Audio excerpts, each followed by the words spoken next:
So here's to the bride and groom.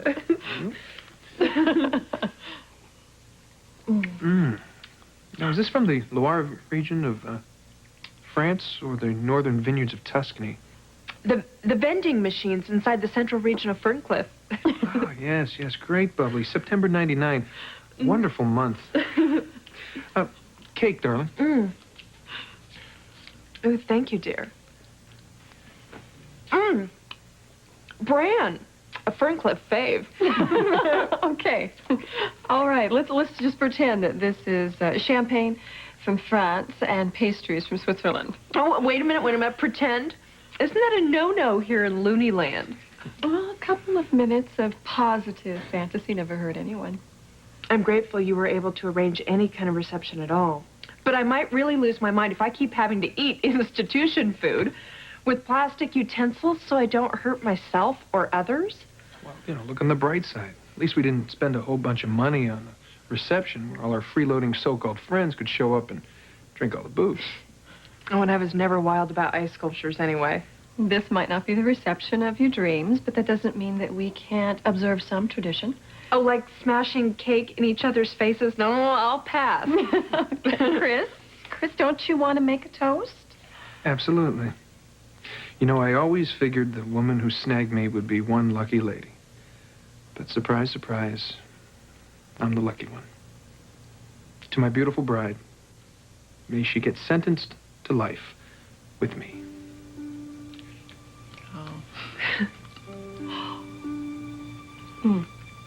And to your marriage, the first step to freeing Julie. And if everything goes as planned, soon you'll be spending every moment together.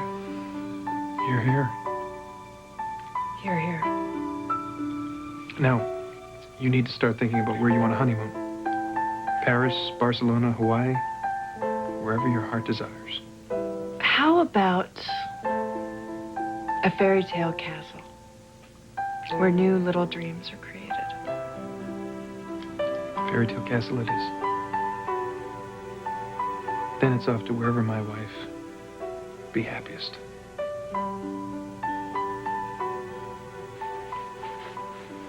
So what do you think, Eve? Could he be your son? He would be about that age.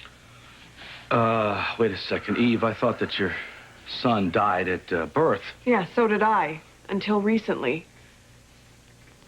I heard a voice in my head, a little boy calling for his mommy. And then Victor and I started having visions of what could be the same child. Wow, so you think he's trying to contact you psychically? Maybe. It's complicated, but the bottom line is, if this picture was found in Deevee's cabin, then there is a possibility that the boy's alive. Let me take a look at this picture now. Does that look anything like Bordizzo? Does this look like anybody in your family? Maybe. Maybe not. I don't know. You would think that I would feel some sort of instinctual... I don't know. I can't tell if this is my son or not. All I am is just confused about this whole Well, that thing. picture does raise a lot more questions than answers, like, what was that child doing in the Jasmine Island house? Oh, great. So this is just yet another mystery about David Bordizzo. Well, then we'll solve it. Make him vulnerable, and then we will kick him out of our lives permanently.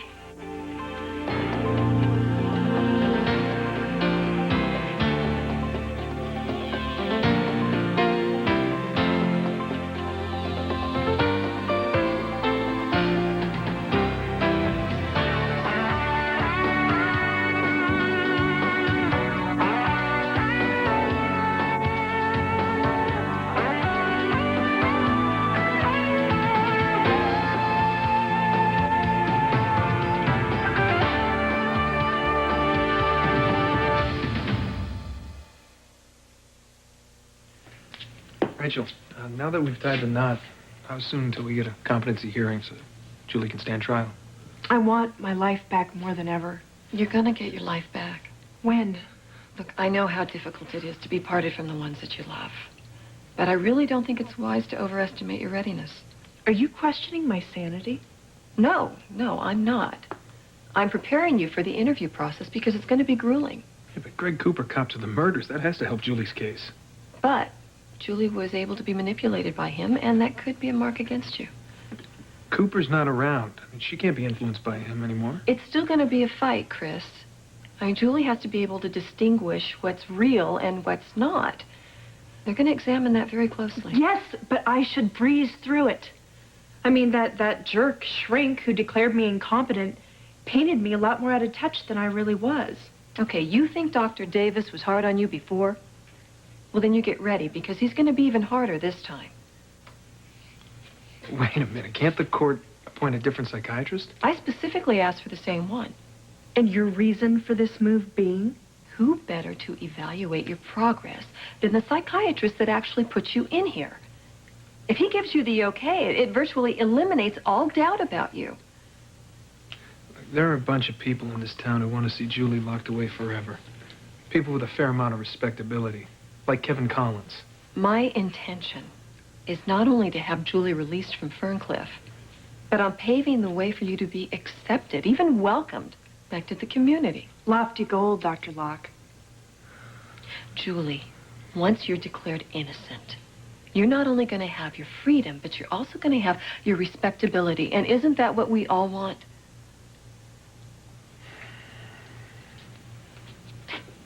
Hey, you know, Rachel has come through with flying colors on everything she said she would. Maybe we should trust her strategy. I have to admit, you've been right about everything so far. I understand how difficult it is to give up control, to put your future in someone else's hands, but Julie, I will not let you down. Somehow, I believe you.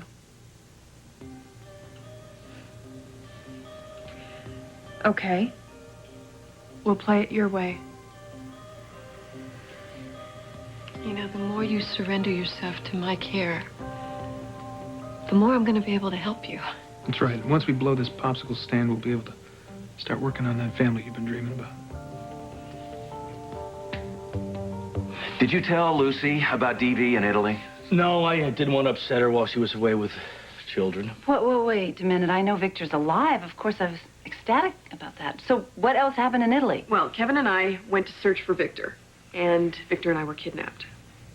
Why in the world would anybody kidnap you? It has to do with some information that Victor uncovered about a covert operation called the Cobra Project. Which we think Bortizzo's mixed up with. In fact, he could even be the Cobra. According to Victor, it all involves the use of psychic phenomena. Right, this Cobra project has found the ability to project psychic images into people's minds. And those images can really do a number on you. I've already had the good fortune of experiencing a few myself, and they do feel real.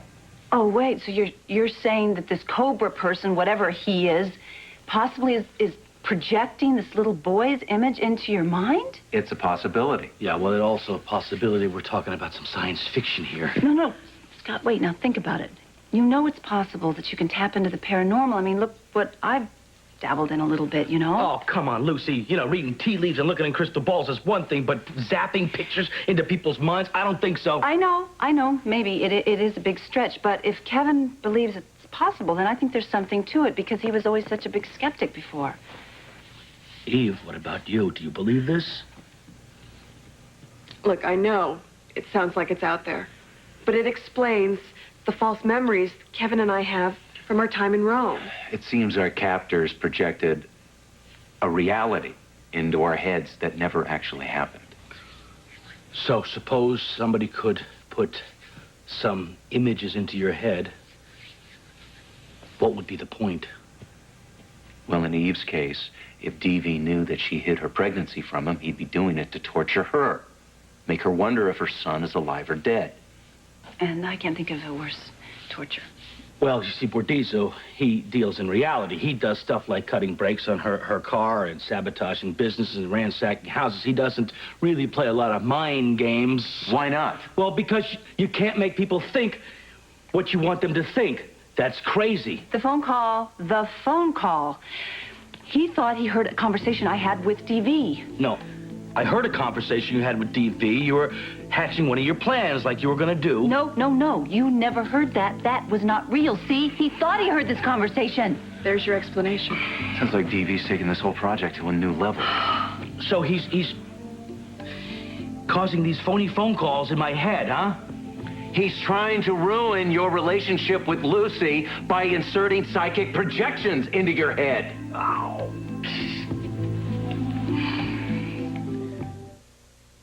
Well, I have a wedding present for you. Wait, don't tell me.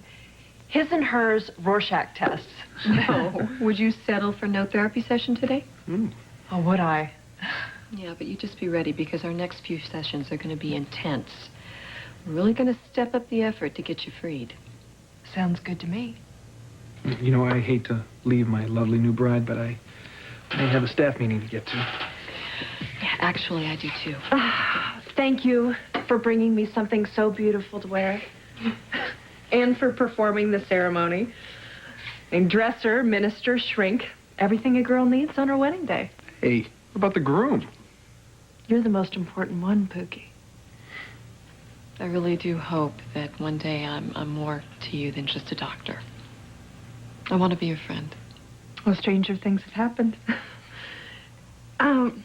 Would my friend like to catch the bouquet? Oh, and take a walk down that aisle myself? No, thank you, though. I'm just fine on my own right now. Why don't you take it to your room with you, though? Let it be a reminder of your first step toward freedom.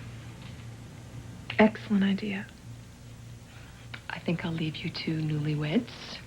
You can use a moment to yourself, I'm sure. Bye-bye. Bye. Well, look at us, hitched. Who would have guessed? Yeah, Chris and Julie married. Hard to believe when you consider it all began as a business deal between us.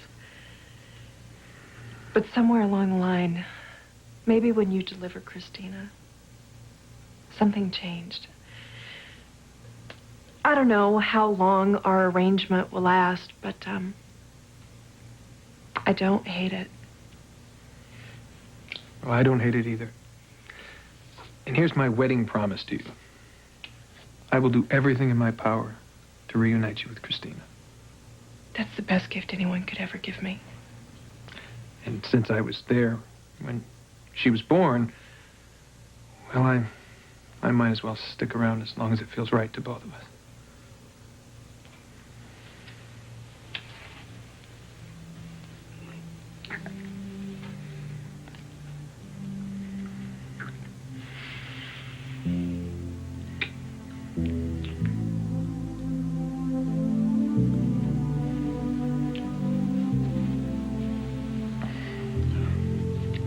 See you soon.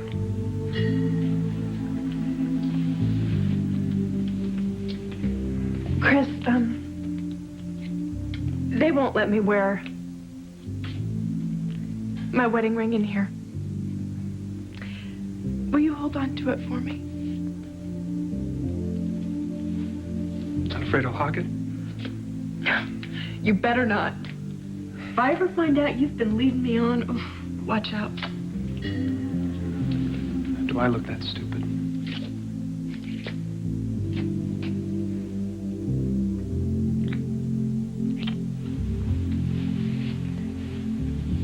You have a dream or two about me tonight, okay? The good kind.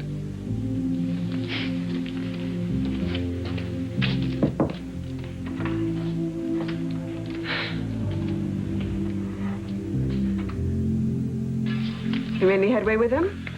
Yeah, how about it, Scott? Have we convinced you that there's some truth to psychic projections? Nope. But you three are convinced. Okay, pal, then at least say that you're open to the possibility. Look, Lucy, if there was some way to put visions and hallucinations into somebody's head, if somebody could do that, they still wouldn't be able to break us up. I wouldn't be so quick to discount their effectiveness. Kevin's right. It stays with you. That voice that I heard, the little boy's voice in my head, it's been with me ever since. I can't get it out of my head no matter how hard I try. We yelled over that phone call. That's exactly what Bordiso wanted you to do. Right, you tried to kill him. He knows he can't really get you physically. You almost got him. So now he's got to come up with another way to strike at us, and he's doing it through mind games. Yeah, okay. Well, if that was possible, we got to do something here, right? So maybe Victor can help us. I'm afraid that Victor is the last person to help, so. Victor practically begged us not to investigate this any further. He says it's way too dangerous. Well, then if it is really dangerous, like everybody seems to believe, then we need to do something. I suppose I could try the internet, see if I can come up with anything about Cobra Project. Try psychic projections, too. Okay, that's good. Now, we get information, then what? Then what? What, are you kidding? We're going to pull the rug right out from underneath them.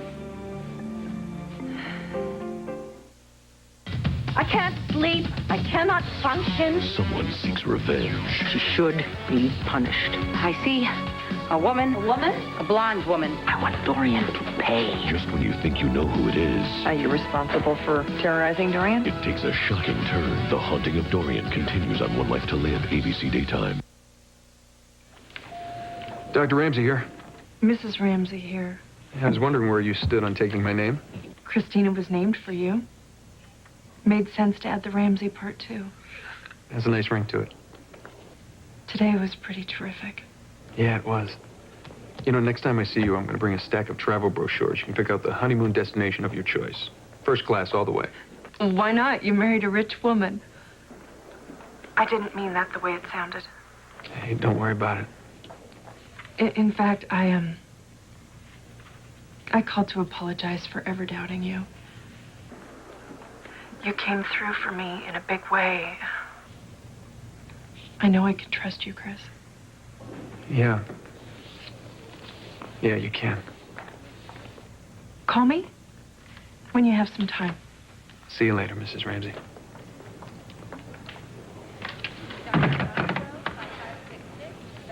Rachel. I think it's about time we told Julie that you know about Christina. You haven't minded keeping it a secret this long. Why tell her now? Rachel, when Julie finds out that we've been withholding this information from her, her reaction could end up biting us on the butt. Chris, Julie isn't going to find out. She's going to reveal this to me on her own. Things have changed between Julie and me. We're a team now. And I'm part of that team. And I say it's a mistake to veer off course. And I say I don't want to lie to her anymore. You tell Julie I know about Christina. And I'm off the case. Hey, it must be really terrible to actually think you have a child out there somewhere.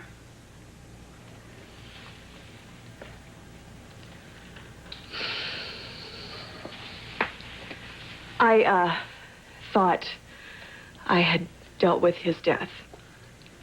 Which is why I was so mad at you for bringing the whole thing up again. I know, I'm sorry. You know, if I could take that back and just stuff it back down my mouth, I would in a minute, in a heartbeat. Well, it never occurred to me that DV might have known about this the whole time. He may have known about our son, and if he is bringing in these psychic images to me just to get back at me, to hurt me... Don't you see, though, that is what DV does best. He preys on people's vulnerability. Look what he's already done to Scott and me. He's separated us from our children. That's right. I'm sorry, you must miss them terribly. I actually ache physically from it. The more I look at this picture, the more I think that my son is alive. Well, you know, he does have the sweetest expression, doesn't he? You know, if we are just supposed to be seeing things in our head, these images, then how can it be transferred onto film? This is physical. Wow, that's like a $49 million trillion question, isn't it? He is real. This little boy is real. But is he mine? Eve, you know, I just really hate to see you getting your hopes up here. But I have to tell you, if I were in your shoes, I'd be doing the same thing. Any luck? Nothing whatsoever on the Cobra Project. Well, how are we supposed to give DB a taste of his own medicine if we can't get any information? Rome! Let's go to Rome. I love Rome. And you know what? Where you were held captive, maybe we can dig something up there. Come on. Lucy, I think that trail's probably cold. Yeah, I think Scott's right. Any clues to be found there would have been disposed of a long time ago. Okay, then fine. We have to come up with something, some way to make sure that Davy will let his guard down. Well, since I tried to inject him in the bottom with rat poison, I think he'll be looking over his shoulder. Unless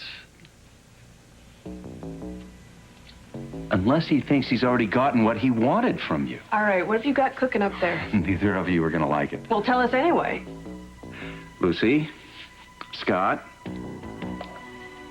you need to break up. And Lucy, you and I need to get back together.